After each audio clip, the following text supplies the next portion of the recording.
All right, what's up? What's up? It's your boy. I want to talk about the cynicism that we have developed and continue to perpetuate in the society around us, right? This is just a full-on negativity, and it's everywhere around us.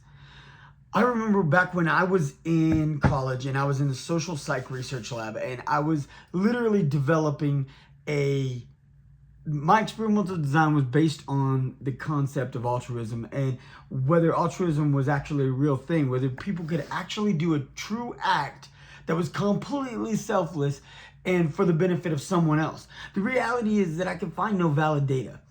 After months and months and months of studying this, I couldn't find any valid data. And the reality is that I couldn't find any valid data because at the end of the day, the one variable I could never discredit or discount at all was the idea of gratification, like self, like the idea of satisfaction, like the going to sleep at night in a feeling good about yourself, right?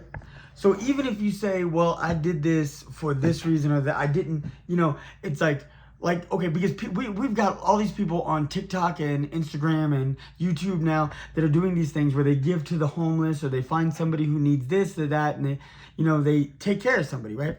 But they film it. So people are like, well, this is vanity, right? This isn't an altruistic act, because the reality is what they're doing is they're trying to get attention for themselves. Oh, look what great thing I did, right? But even if you did it anonymously, no one ever knew about it. No one ever found out about it. You would still go to bed feeling good about yourself, right?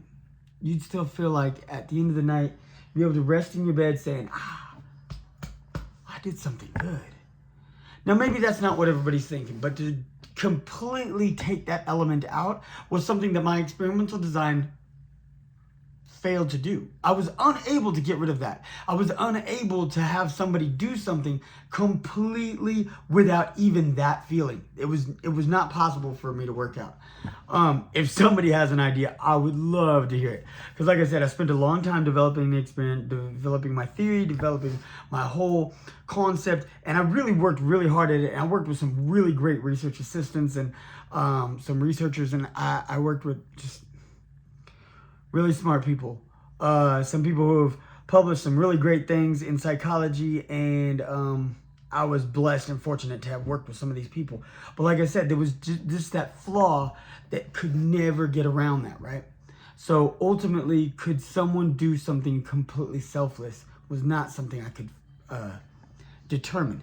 Now, to say that it's impossible for someone to do something completely selfless, well, maybe they can and maybe they can't, but I was unable to find any evidence to show that it was possible, right?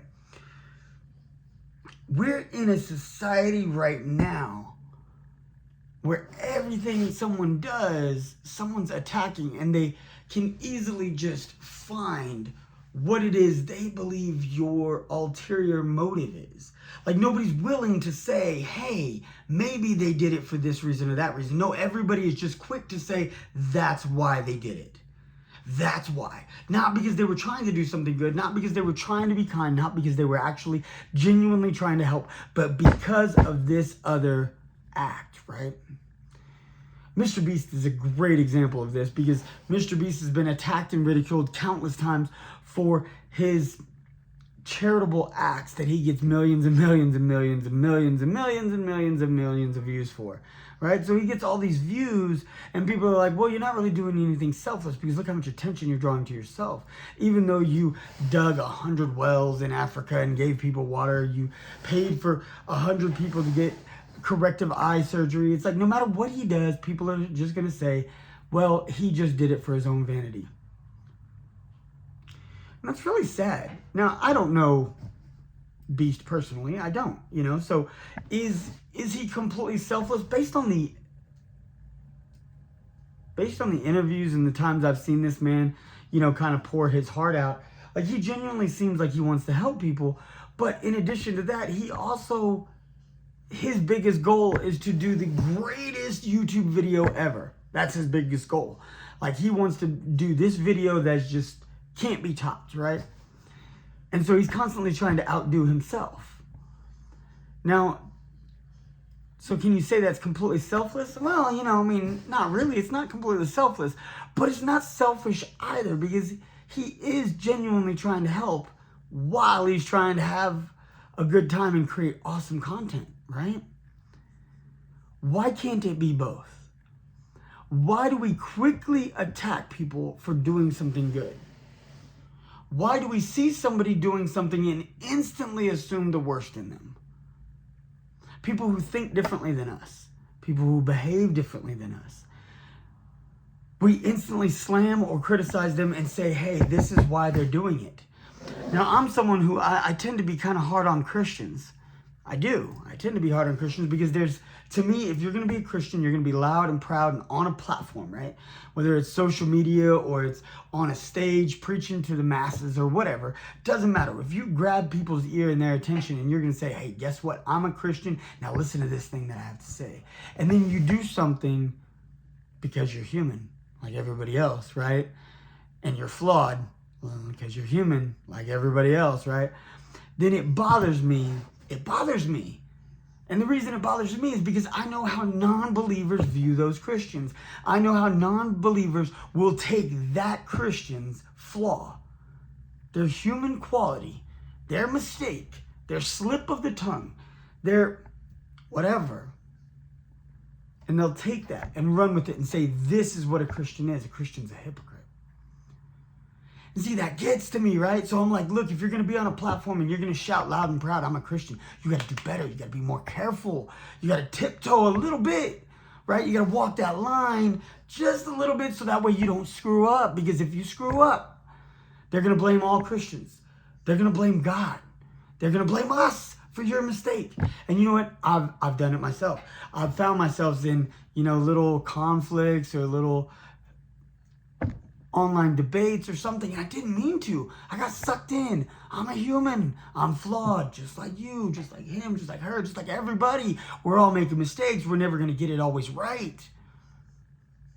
But I do try.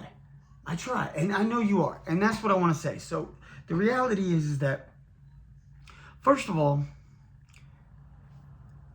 my harsh, tough love on Christians is only because I care. I promise it's only because I care. It's like when I see a non-believer and I'm like, well, they didn't do this or they didn't do that, but they don't believe, they don't understand, they see things differently. And when I see a Christian messing up, I'm like, you should know better, right? But they're human, just like everybody else, just like you, just like me. Just like I've screwed up so many times, and I will continue to make more and more mistakes every day. So will you, and so will all of us. But the closer we walk with God, and the deeper we walk in the Word, and the deeper connected we are, the more we live in prayer on a daily basis, the easier it is to turn from that. The easier it is to not slip up quite as often and quite as badly. But we're always going to fall short. We're always going to make mistakes. We're human. We live in a world of sin. So like I said, my tough love comes from just that, from love. I genuinely care, and I want better for you and for me and for us out there. I don't want to be constantly questioned like, oh, because you're a Christian, therefore you must see things the way that these other flawed Christians see it, right? You must be a hypocrite too, right? Well, no, they're not a hypocrite. They're just a human, and they're just flawed. They're flawed, just like you. Just like you, just like me. We're all flawed. We all make mistakes. We're all going to fall short. We're all going to fall short even of our own standards. Even if whether you're a Christian or you're a non-believer or whatever it is, you're going to fall short of the own standards that you set for yourself. You're going to be like, hey, I'll never do this. You might bend that line at some point because you'll find yourself in a situation that you never thought you'd ever be in. And once you do, and you slip, does that make you a failure, or does that make you human? It makes you a human.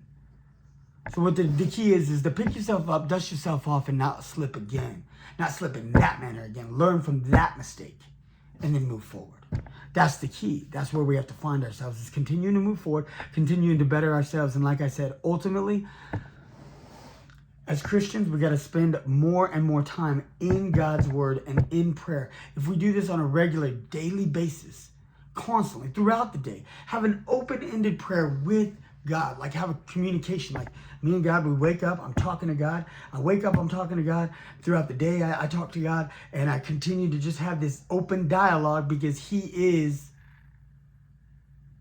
my Father in heaven. He is my partner through this walk of life. You know what I'm saying? He's right here with me, and He's going to carry me through as long as I have this conversation with Him. And as long as I have this conversation with Him, He's going to continue to help me to be a better version of myself.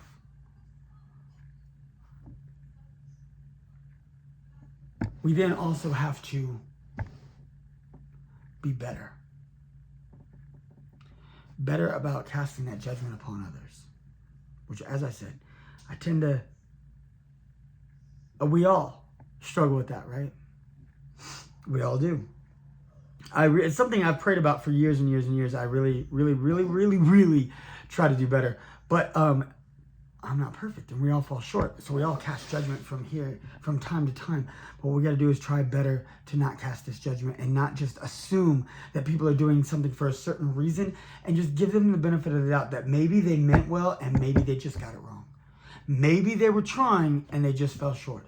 Maybe they did the best they could, and the best they could was just maybe not what you wanted to happen, but they tried. And if we can all kind of begin to look at people like that, then we'll have less negativity just circling the society around us and the community around us. And there'll be that vibe will be lifted, and we'll be able to better support one another, and better to see people slipping and pick them up. See people falling short and love them amidst that shortcoming. See people struggling and battling, and maybe giving everything they got to get there and not quite getting there. And maybe you could just reach out and give them your hand and say, hey, I'm here. I got you. You ain't alone in this. Now, and if we can do that more and more on a daily basis, then our society is going to continue to learn and grow, and we're going to continue to get better. We're going to slip just a little bit better, a little bit less. And we're going to reach our hands out a little bit better and a little bit more. And that's the key. Let's stop the cynicism and start spreading that love and that joy around to our fellow man and our neighbors around us. It's your boy. I hope this touched you. It's something that just kind of was on my heart today. So I hope it touched you, and I hope it's something that will resonate with you in the days going forward, and you can just kind of look at people a little bit different. Share this with somebody else you see that's struggling. Go ahead and just share it to them. Give your boy a like down below. Subscribe if you haven't already. It's your boy, and I'm out.